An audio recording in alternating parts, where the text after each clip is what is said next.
to introduce you to Adia. She loves Latin and records, and last summer she read over 100 books. She learned to ski when she was only 2 years old. This is Adia at 6, taking her first snowboard lesson.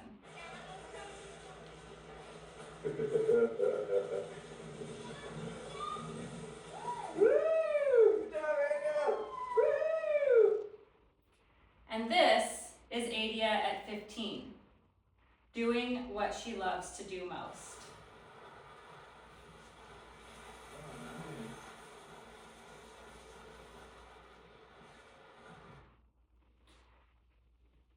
Today, at age 19, Adia can barely walk down the stairs.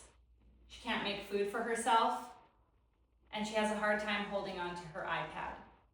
A little over a year ago, she was diagnosed with an ultra-rare genetic condition called Sialidosis. There are currently only 5 known cases in the United States. I was a Spanish major, not a scientist, so when I first learned about sialidosis, I had to figure out a way to wrap my brain around it.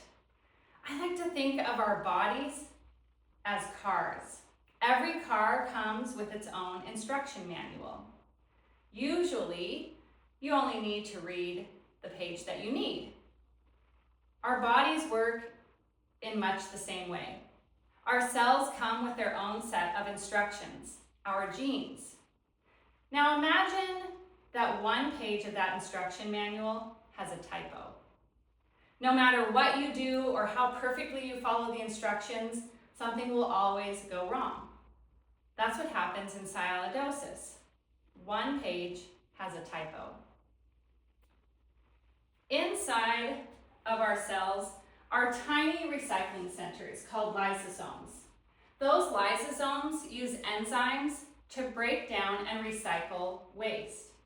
One of those enzymes breaks down a substance called sialidosis, or it's called sialic acid. In sialidosis, the instructions for that enzyme hold the typo. So they don't work properly. And consequently, this causes sialic acid to build up inside the cell and cause problems. Every movement that you and I make depends on thousands of messages between our brain and our body.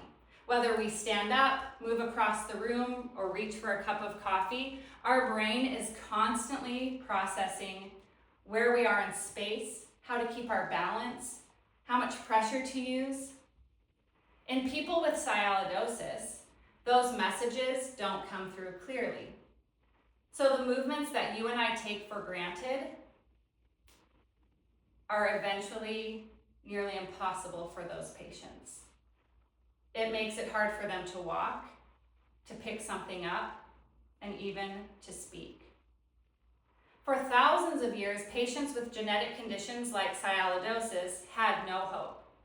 But today, for the first time, that is beginning to change. Scientists have figured out a way to address genetic conditions at their root cause through gene therapy. Let me tell you how it works. Scientists realize that viruses are really good at getting into cells. So they used those viruses to deliver a healthy set of instructions. Once those instructions are inside of the cell, they can begin to work properly. This might sound like science fiction, but it's already a reality for many diseases.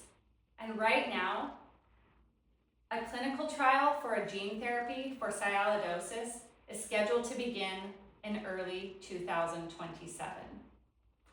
I told you earlier that I was a Spanish major, not a scientist. And believe me, I could never develop a gene therapy. Thankfully, there are researchers and scientists who have devoted their entire careers to making breakthroughs like this happen. But they can't do it alone. As you might imagine, bringing a treatment like this to patients is extremely expensive. In order for the clinical trial to proceed, families need to raise $1 million to pay for the administrative costs. They're actually about halfway there. Now, there's something that I haven't told you. Adia is my daughter. We adopted her from her birth parents, Kyle and Amanda. We were originally matched with a different baby girl. We even had her name picked out, but at the last minute, that adoption fell through. A few months later, we got a phone call that Kyle and Amanda had chosen us to adopt their baby. When we went to meet them, one of the very first questions that they asked us was, do you have a name that you like? And we told them, we love the name Adia. Amanda immediately put her face in her hands, and I thought, oh no, she hates that name. But when she looked up at me, she had tears in her eyes, and she said, that's my middle name. And I always thought that if I had a baby girl, that's what I would name her. Amanda told us later that Adia's name was a sign to her that she had made the right choice. It's actually a Swahili word. It means gift. And Adia truly is a gift to us. I have a habit of biting off more than I can chew.